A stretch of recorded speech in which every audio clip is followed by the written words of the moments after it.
De volta já aqui com Bem Assim. Olha só, você sabe o que é biofeedback e neurofeedback? Não tem problema. A gente vai aprender agora aqui no estúdio com o psicólogo e professor Fred Alves. Seja muito bem-vindo, bom dia, obrigada pela presença. Mayra, muito obrigado pelo convite, né, pela oportunidade. Essas são perguntas que muitas pessoas entram em contato com a gente e fazem, mas o que é isso? Com o que é que vocês trabalham? Né? Como é que isso funciona? Para que serve? E aí, a gente poder conversar um pouquinho e tentar demonstrar para vocês um pouquinho como que isso acontece, quais as utilidades e a relevância que tem na vida da gente hoje em dia. Perfeito. Então, vamos lá. O que é que, já vou começar perguntando, né? O que é o biofeedback, Então, biofeedback e neurofeedback são estratégias de treinamento. Né? Então, o que é que hoje a gente sabe? Que o comportamento que a gente expressa, por exemplo, uma tristeza, uma raiva, uma ansiedade, ou até um pensamento, enquanto a gente está aqui conversando, o cérebro da gente está funcionando de um jeito e o corpo da gente também está funcionando de um jeito. Ok, o que é que a tecnologia tem favorecido a gente nos últimos anos? É a gente não apenas ver o comportamento, mas a gente conseguir compreender o que acontece dentro da pessoa, o que acontece aqui dentro do meu cérebro e como esse cérebro se comunica com o restante do meu corpo e quais sinais ele emite que facilita para a gente que é profissional a compreensão desse comportamento e de repente até de algumas dificuldades que a pessoa tem. Né? Então, quando eu penso em biofeedback, a palavra bio de corpo, feedback de retorno. Então, é uma forma que a gente tem de dar um espelho para a pessoa, para que a pessoa veja ali em uma tela, por exemplo, aquilo que acontece dentro dela, né? Vamos pensar uma coisa que todo mundo já usou, um termômetro. Sim. Né? Quando eu sinto a minha temperatura um pouquinho alterada, eu coloco um termômetro e esse termômetro me dá um sinal do que está acontecendo dentro de mim. Então, na mesma lógica, hoje a gente consegue mapear esse funcionamento elétrico do cérebro, mapear todas essas respostas psicofisiológicas e, a partir daí, propor intervenções. Né? E no caso do biofeedback e do neurofeedback, a gente propõe intervenções voltadas ao comportamento. Tá. E Freud, assim, para a gente entender melhor, quais seriam as diferenças entre o biofeedback e o neurofeedback? Ótimo, perfeito. O biofeedback é um conceito mais amplo, tá? Então, como eu falei, sempre que eu capto informação do corpo e eu transformo essa informação em um espelhamento, em um retorno para o paciente, dando a ele a oportunidade de se autorregular, eu tenho, então, biofeedback. Só que essa área cresceu tanto e se especializou tanto em relação ao cérebro, que quando o biofeedback é realizado com informações do cérebro, então eu chamo de neurofeedback. Entendeu? Então, fundamentalmente, a diferença é essa. Na estratégia diária de consultório, na clínica, a gente usa tanto estratégias de neurofeedback, né, que a gente usa esses capacetezinhos aqui com eletrodos, onde a gente coloca, né, e o que é que a gente sabe? Que cada região, o cérebro da gente, na verdade, ele funciona eletricamente e quimicamente. Sim. Então, a parte química a gente já vem estudando há mais tempo. A psiquiatria trabalha bem com isso, com as medicações que mudam um comportamento. Eu estou mais deprimido, uso uma medicação, isso altera, tal e tal e tal. Nos últimos 60 anos, a gente vem estudando muito que, além dessa atividade química, existe uma atividade elétrica. Como assim, Fred? Eu estava na recepção, peguei uns papeizinhos ali, a mania de professor, tentar explicar. A atividade elétrica, ela funciona como ondas, né? Essas ondas têm umas curvinhas. Então, o que é que a gente sabe hoje em dia? Que dentro do cérebro, a todo tempo, tanto eu tenho atividades elétricas que são rápidas, ou seja, com muitas curvinhas, como eu tenho atividades que são um pouco mais lentas, atividades médias, como eu tenho atividades muito lentas. Tá? Isso acontece comigo, com você, com o nosso telespectador, o tempo inteiro. E em todas as partes do cérebro. O que é a questão? É que a ciência vem mostrando para a gente, vem dando a possibilidade de a gente entender que, a depender da atividade que eu estou fazendo, eu espero que uma determinada região do cérebro esteja com atividade mais rápida, atividade média ou atividade lenta. Por exemplo, Estamos aqui pensando, né? Você me entrevistando, eu pensando nas respostas que vou lhe dar. Eu espero que áreas do meu cérebro estejam rápidas. Sim. Tá? Raciocínio, né? Raciocínio. Então, ali trabalhando. Perfeito. Agora, imagina se essas áreas que deveriam estar rápidas, elas estivessem bem lentas. Você me faria uma pergunta e logo em seguida eu viajaria e perguntaria, Mara, o que foi que você me perguntou mesmo? Sim. Então, eu teria dificuldade com atenção, teria dificuldade com foco, teria dificuldade com controle motor, eu poderia estar aqui me mexendo, né? Acontece também em outras situações, por exemplo, ansiedade. Então, digamos que a gente está aqui conversando e eu esperasse uma atividade rápida. Sim. Ok. Mas digamos que essa atividade estivesse excessivamente rápida. Então, eu estaria aqui, né, com a perna batendo, tal. Sim. Isso tudo a gente consegue ler, a gente consegue mapear. E a partir do mapeamento, a gente consegue estabelecer protocolos de treino com o paciente. Então, eu vejo assim, olha, fiz uma medida com você e naquela hora dos olhos abertos ou fazendo uma tarefa, eu vi que seu cérebro estava bem mais lento do que era para estar em algumas situações. O que é que eu faço? A gente coloca o capacetezinho, coloca os eletrodos nas regiões específicas. Sim. E aí eu vou dar algumas tarefas para a pessoa e vou ensinar essa pessoa, a partir de software, a partir de computação, mas também a partir de orientações, em como ela fazer para se autorregular fisiologicamente. E é incrível como isso dá muito resultado.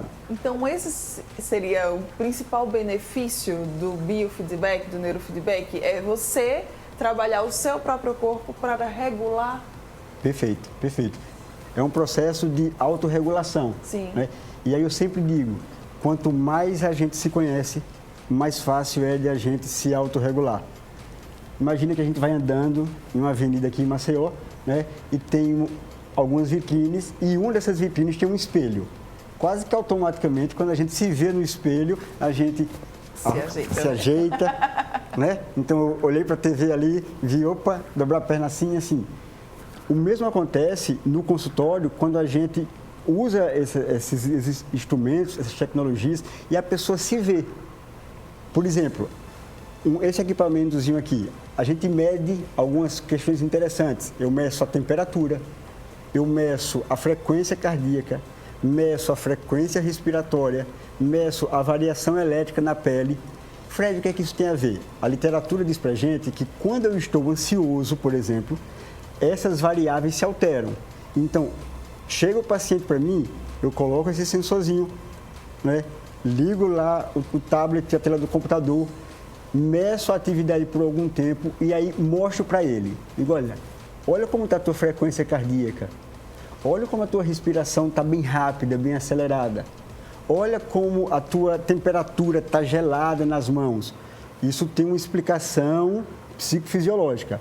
Depois que eu explico isso para o paciente que ele entende, eu digo para ele, agora você sabia que a gente consegue conscientemente treinar esse processo?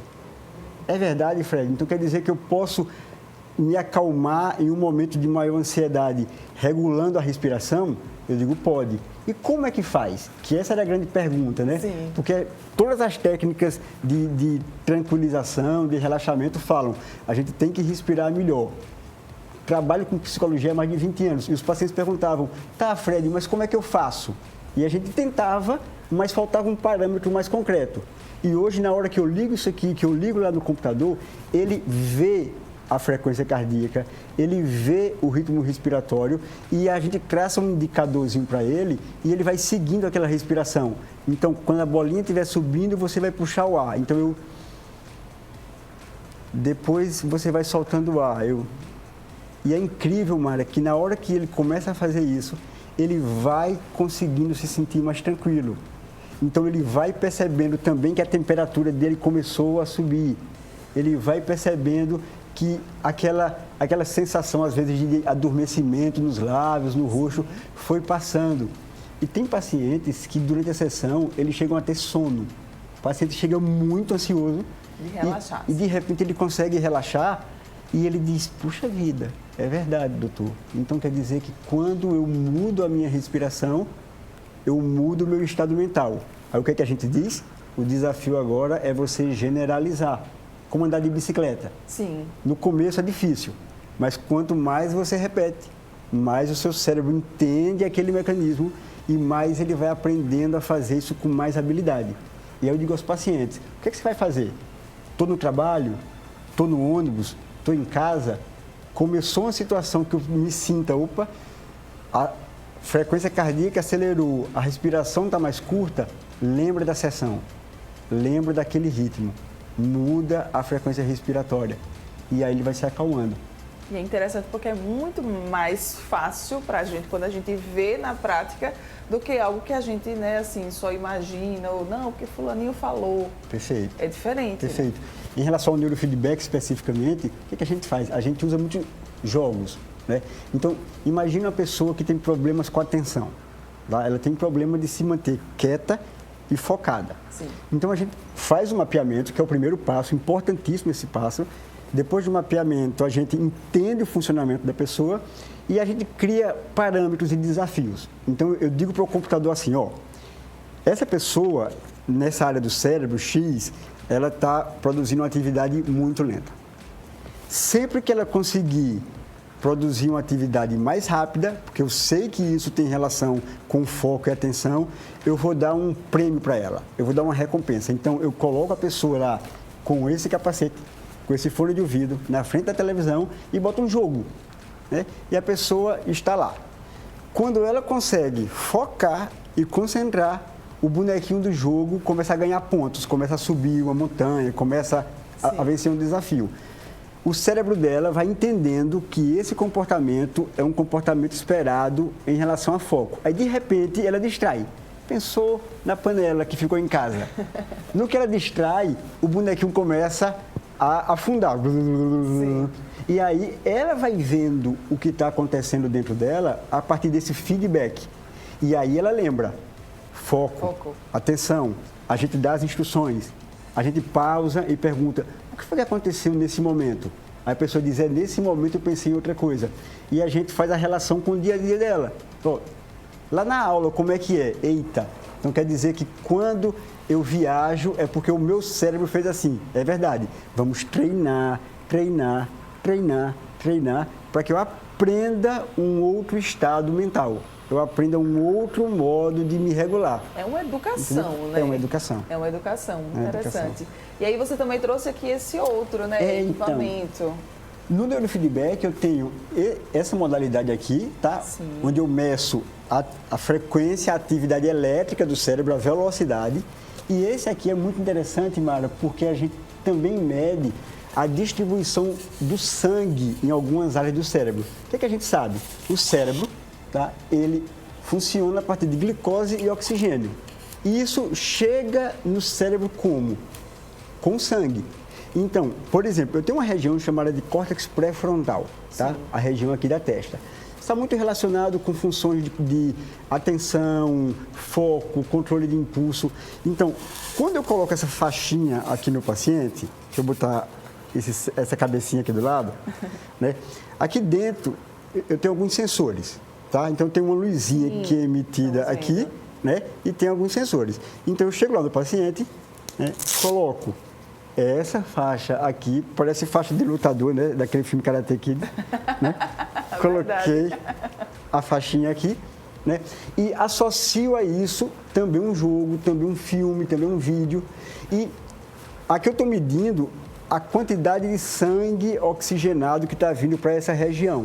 Então, quanto mais disponibilidade de sangue oxigenado nessa região, maior a capacidade dessa região desempenhar a tarefa que se espera dela. Então, na medida em que eu vou mensurando e vinculo ao feedback, eu posso colocar um vídeo e dizer assim ao vídeo, sempre que tiver mais sangue aqui, o filme que ela quer assistir vai rodar. Sempre que o sangue for para outra região do cérebro. E por que foi, Fred? Porque ele ativou outras regiões, porque ele distraiu. Então, o filme vai travar. Como que ele quer assistir o filme, ele vai estar motivado para que aquele filme ande. Então ele vai fazer um esforço, até sem estar pensando no esforço, mas ele vai estar ali tentando focar, tentando prestar atenção. E aí vai vindo mais sangue aqui. E aí o feedback positivo vai dizendo para ele, ótimo, e ele vai aprendendo a manter esse funcionamento. Entende? Então, assim, é uma forma que a gente tem hoje em dia, né, de treinar algumas habilidades mentais, né, que muitas vezes podem estar relacionadas a transtornos, algumas dificuldades, mas se usa muito também neurofeedback e biofeedback para alto desempenho. Sim. Então, por exemplo, a gente tem atletas, não sei se você já viu, tem atletas que estão fazendo ali preparação cheio de sensores. Sim. O que é que aquilo está acontecendo? Está sendo dado feedback para ele. Ele está pedalando e ele está vendo na tela o funcionamento dele. Então, essa é a mesma lógica. Então, há pessoas que são empresários, que são executivos, que percebem que estão com dificuldade de relaxar, ou com dificuldade de ter atenção, ou com dificuldade de manter um certo equilíbrio em algumas situações. E nós, então, depois de mapearmos, né, e esse é um processo muito complexo e muito cuidadoso, porque há parâmetros científicos que nós precisamos usar para isso tudo, não é uma coisa simplesmente intuitiva. Sim. Eu preciso ver o que é que a literatura me diz sobre isso, o que é que as pesquisas científicas me dizem sobre isso, e aí eu converso com a pessoa, explico para ela, uma vez ela convencida, ela disse, não, Fred, eu quero treinar tal aspecto. Então vamos lá, mãos à obra. Né? E é muito legal porque as pessoas, elas vão percebendo as melhoras. Né? Eu tenho um filho, só para dar esse exemplo, eu tenho um filho que hoje está com 14 anos, mas eu comecei a trabalhar com isso já há 5, 6 anos, e aí meu filho à noite, quando estava meio acelerado assim para dormir, ou quando ele me via em casa um pouco estressado, ele dizia, pai, bolinha sobe, bolinha desce. Ou seja, ele tinha projetado a ideia de que fazendo aquela respiração, isso não só me acalmaria, como também o acalmaria. E assim ele dormiria melhor. Né? Então, são ferramentas novas, né, que a gente, aqui em Alagoas, tem alguns colegas que já estão começando a trabalhar com isso. No mundo, a gente tem uma história de mais ou menos 60 anos, né, de desenvolvimento. Nos últimos anos, tem tido uma explosão, né, de pesquisas, de publicações. E é isso. Neurofeedback, biofeedback, é mais ou menos isso. Coisa interessante. A partir de quantas sessões, mais ou menos, o pessoal começa já a ver assim, algum resultado? Então, Mara, a literatura diz pra gente que há parâmetros, há protocolos bem estruturados em torno de 20 a 40 sessões. Só que o que é que acontece? Há casos que em uma primeira sessão a pessoa já sente diferença. Por quê? Porque ela sempre esteve acostumada a ter um funcionamento, um padrão, que é um padrão disfuncional. Né? E na medida em que, por exemplo, esse da respiração, na medida em que ela chegou para mim super tensa, cheia de dor, relato de insônia, e ela conseguiu durante 20 minutos, 30 minutos, entrar em um estado de calmaria ali, ela já sai mais leve. E na outra sessão, quando ela chega, ela diz, olha, impressionante como ontem eu dormi melhor. Né? Mas por que ela dormiu melhor? Porque ela entrou, ela conheceu um estado de quietude, de equilíbrio, que ela não estava acostumada. E a partir daí é só treinar. E a partir daí é só treinar. É como andar de bicicleta. Por mais que no primeiro treino, no primeiro dia, eu consiga me equilibrar, eu só vou ter a habilidade depois de várias repetições. E aí é assim que funciona. Muito interessante. Queria até ter mais tempo para ficar aqui com o Fred. Mas infelizmente não tem, a gente tem ainda, né, tem mais um bloco, temos mais convidados. Fred, quem quiser saber mais sobre o biofeedback, sobre o neurofeedback, como é que pode fazer? Então, a gente tem um Instagram, né? Tudo é Instagram, Neurofeedback Maceió, tá?